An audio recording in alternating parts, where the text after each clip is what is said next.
Delícia. Uhum. Adoro chazinho. Então, eu vou até fazer uma interrupção porque eu quero mostrar para vocês nossa nova xícara. Um presente muito especial que a gente tem agora.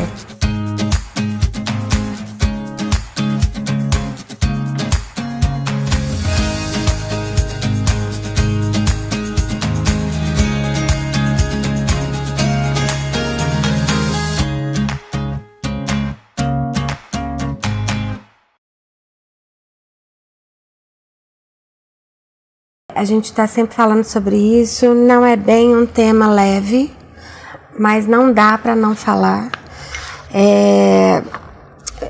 A gente passou agora por uma campanha grande no Brasil sobre o abuso sexual infantil.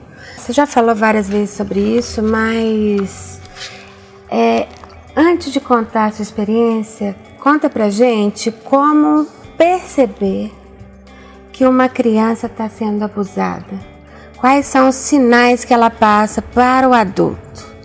Então, ou para o professor ou para os pais? Porque às vezes o abusador está dentro de casa. A maioria das vezes. Né? 70% dos casos são abusos intrafamiliares. Então, como perceber isso, gente? Acho que a primeira coisa, a gente, quando está falando de abuso, a gente evitar o distanciamento. Né? Porque a cada 5 crianças, uma sofre abuso. Então, nesse momento, quando a gente está conversando, tem crianças sendo abusadas. 70% são de casos intrafamiliares, os outros 30% ficam em igrejas, escolas esportivas e demais locais. É muito importante a gente desconstruir a ideia do abusador ser o velho do saco, ser aquele homem esquisito. Ele é a pessoa acima de qualquer suspeita. Ele é aquela pessoa carinhosa com a criança, que conquista a confiança do menor, faz com que o menor se sinta especial, prodígio, enfim.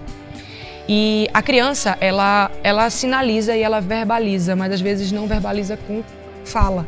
Né? A criança desenha, a criança pode ter um nível de irritabilidade muito grande, pode ficar hipersexualizada ou tímida demais, ou começar a questionar a autoridade. Só que esses sintomas, eles não acontecem todos ao mesmo tempo. Por isso que é difícil você detectar. A melhor forma de combater é crianças, desde muito cedo, ter essa conversa nos 2 pilares fundamentais, família e escola.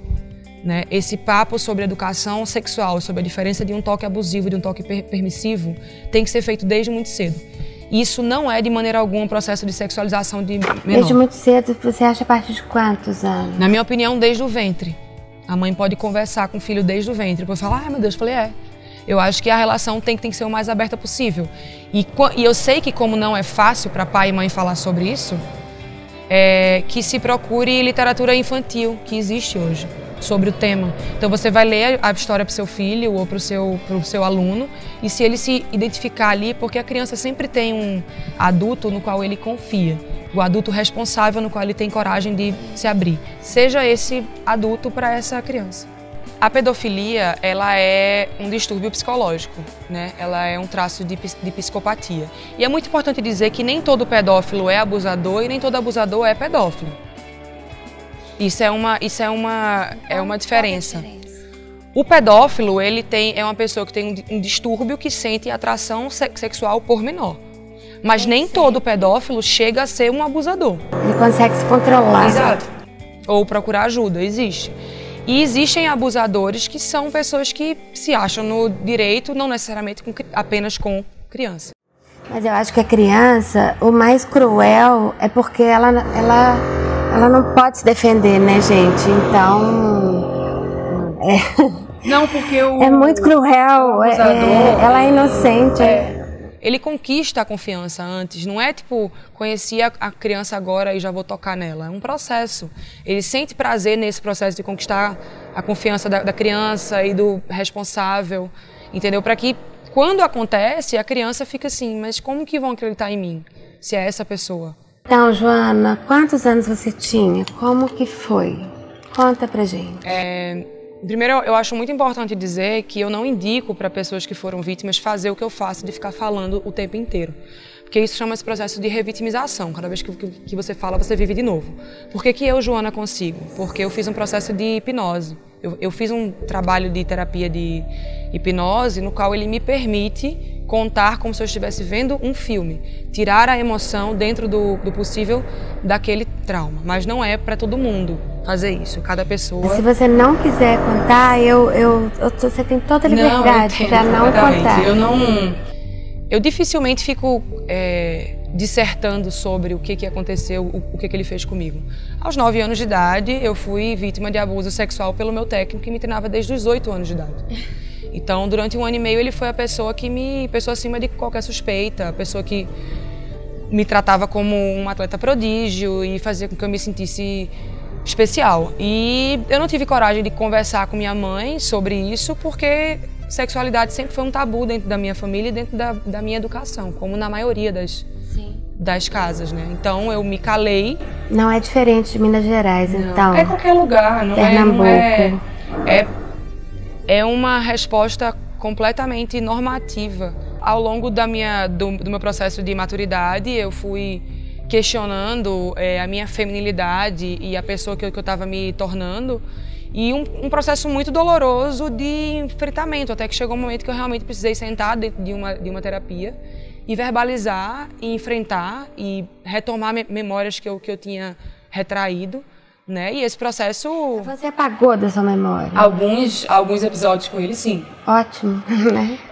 Ou não? Não, porque você não consegue retrair para sempre. E quando você tem a consciência do que se viveu na infância, você tem consciência disso na maturidade. Então você sabe a gravidade daquilo.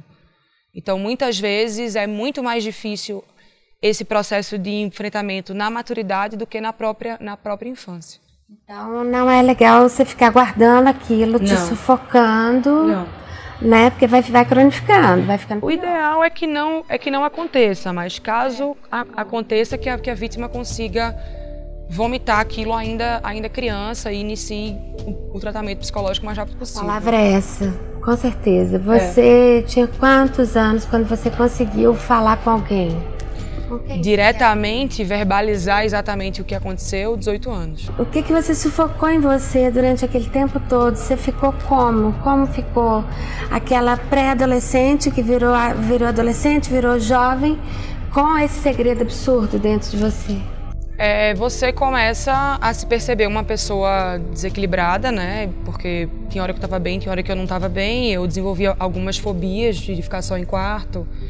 E na puberdade eu não queria ser reconhecida enquanto menina, então tirei brinco, usava roupa folgada, cabelo curto, porque na minha cabeça, quando pessoas olhavam para mim, aquilo é uma menina ou um menino, aquilo era sinônimo de segurança, porque me daria tempo para correr, que é como a cabeça de um jovem funciona. E era muito confuso para mim estar apaixonada pelo menininho da escola, mas o toque dele, isso é uma coisa que causava dor para mim, então era muito controverso, muito paradoxal, né? E aí eu percebi que eu realmente precisava de ajuda. Crises de ansiedade, eu tenho TAG, tenho síncope vasovagal, faço uso de remédio até hoje, mas assim, completamente liberta desse estigma do depressivo ou da coitadinha. Não, eu tento todos os dias encontrar o meu próprio equilíbrio, sabe? Tem dias que eu vou conseguir enfrentar o mundo e tem dias que não, e tá tudo certo. E me cerco daqueles que acreditam em mim, que me apoiam, né? E faço, por outro lado, esse outro processo, porque eu sou uma pessoa pública, então eu tenho uma amplificação de voz que outras vítimas não têm. Então que eu faça uso disso para um bem maior, né? O que a água representa para você? Você sempre gostou de nadar? A água para mim é libertação. E no começo eu gostava de estar na piscina, mas eu não gostava de ter alguém mandando o que eu tinha que fazer na água, até eu entender que aquilo era uma aula. Pessoa, né? Com aquele, né? Puxa, deve ter sido difícil, inclusive, você ter que ressignificar os técnicos na sua vida, né? Sem dúvida, mas eu tive técnicos maravilhosos, assim, muito pacientes, profissionais incríveis, técnicas mulheres também. Então, assim, foi uma pessoa que fez isso comigo e com outras meninas também, então também eu não posso falar mal de toda a classe por conta desse homem que estava ali. O que você faz para ter essa iluminação toda? Se você lê, se você faz mais terapia, se você conversa com muita gente, o que você faz o que você fez para chegar nesse ponto de estar tão centrada, tão maravilhosa? Não, ensina pra gente.